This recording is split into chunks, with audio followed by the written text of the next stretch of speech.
trying to exercise their democracy. So we don't have clean hands.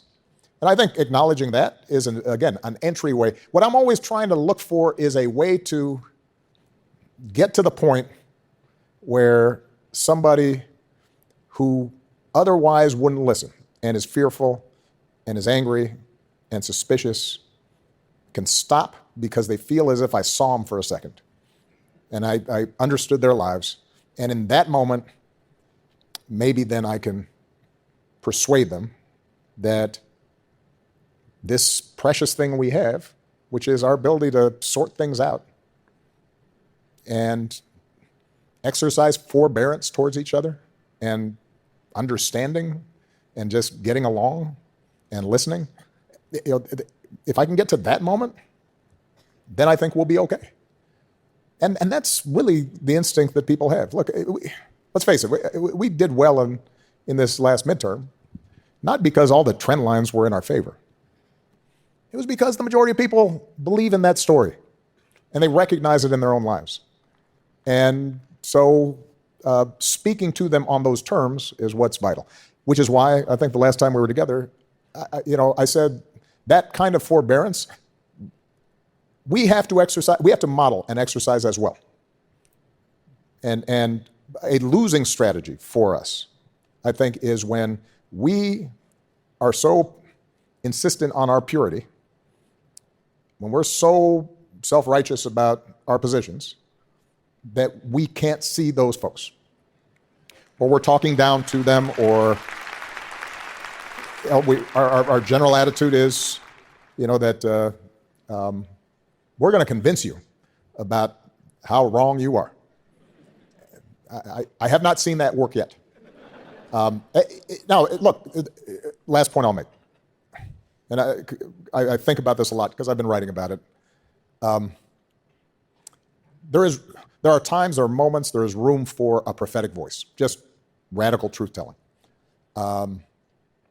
And not only is that sometimes satisfying, but our own base sometimes needs to hear that, right? But you have to pick and choose your spots, and you always have to, even when you're in that mode, you've got to give people an opening you have to give them an invitation to there's got to be room for them in that truth that you're speaking. I'm telling you something maybe that you don't want to hear, but you know what? I'll bet you can understand it and be a part of us addressing that truth. So, all right. So, speaking of those kinds of conversations, last week you wrote this thoughtful, nuanced statement on the situation in Israel and Gaza. Unfortunately, the debate online, especially on social media, is not that. It's can be very strident and dug in, and a lot of people fighting and talking past each other. I imagine there's a lot of people in this room or people listening at home who see what's happening, care deeply, want to be educated, want to participate in the conversation, but they're scared of saying the wrong thing, hurting someone's feelings unnecessarily, or just kind of not knowing enough to participate, and therefore they kind of tap out.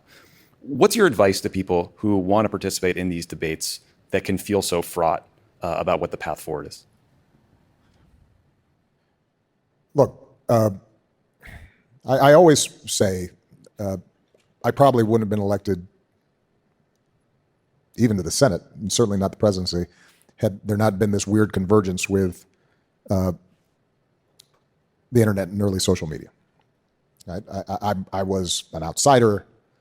I didn't have the backing of institutions and organizations, and there was so much power in seeing all these young voices being able to gather together, and from every walk of life. But I'm dating myself now. It was mostly MySpace and Meetup,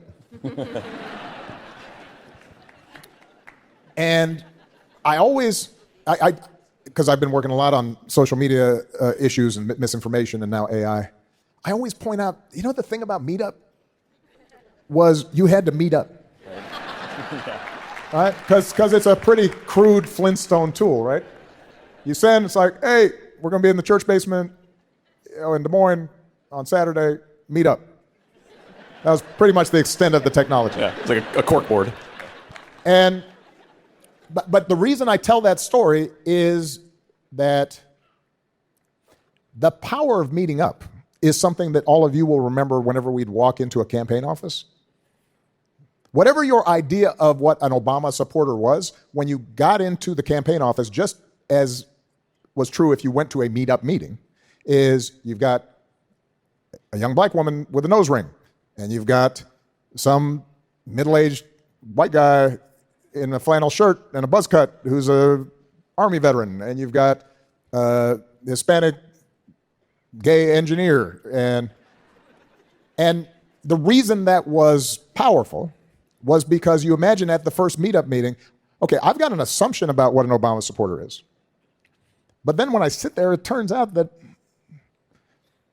that person's not actually completely like me. And if they're talking, that means that they've got some quirky ideas. And I promise you, you all know, we had some quirky volunteers. And who had some unexpected views that did not correspond to the litmus test of progressivism, right? The reason I'm telling that story is because what that allowed was for all of us to see each other in their complexity and then still decide, all right, let's work together. And then they had to all go out and knock on doors and meet people who were even more quirky, right? So, going back to obviously a serious question, there's no way to avoid, in this particular moment on this particular issue, after so much blood has been spilled against the backdrop of this history. It doesn't matter whether it's online or in person, there is going to be rage and anger and not just generational traumas, right? I mean, this is century-old stuff that's coming to the fore, and you've witnessed the kind of worst cruelty and tragedy that can befall people involving children and spouses and grandparents, and passions are going to be high. But what I will say is that if there's any chance of us being able to act constructively to do something, it will require an admission of complexity and maintaining what on the surface may seem contradictory ideas. That what Hamas did was horrific and there's no justification for it. And what is also true is that the occupation and what's happening to Palestinians is unbearable. And what is also true is that there is a history of the Jewish people that may be dismissed unless your grandparents or your great-grandparents or your uncle or your aunt tell you stories about the madness of anti-Semitism. And what is true is that there are people right now who are dying who have nothing to do with what Hamas did. And what is true, right? I mean, we can go on for a while. And the problem with the social media and trying to TikTok activism and trying to debate this on that is you can't speak the truth. You can pretend to speak the truth. You can speak one side of the truth. And in some cases, you can try to maintain your moral innocence by virtue of just grabbing that slice of the truth. But that won't solve the problem. And so if you want to solve the problem, then you have to take in the whole truth. And you then have to admit nobody's hands are clean, that all of us are complicit to some degree. I look at this and I think back, what could I have done during my presidency to move this forward as hard as I tried? I've got the scars to prove it. But there's a part of me that's still saying, well, was there something else I could have done? That's the conversation we should be having. Not just looking backwards, but looking forward. And that can't happen if we are confining ourselves to our outrage. And And even what I just said, which sounds very persuasive, still doesn't answer the fact of, all right, how do we prevent kids from being killed today?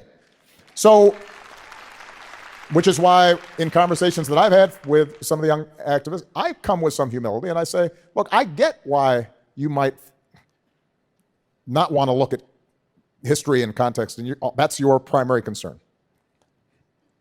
But the problem is that if you are dug in on that, well, the other side is dug in remembering the videos that Hamas took of what they did on 7th, and they're dug in too, and which means we will not stop those kids from dying.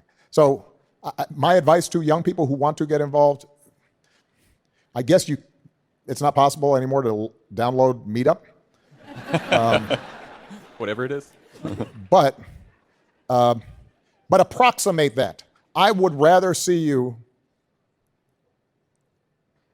out there talking to people, including people who you disagree with. If you genuinely want to change this, then you've got to figure out how to speak to somebody on the other side and listen to them and understand what they are talking about and not dismiss it. Because you can't save that child without their help. Not in this situation. So, all right. We went over time, didn't we? That zero's been on, look, come on.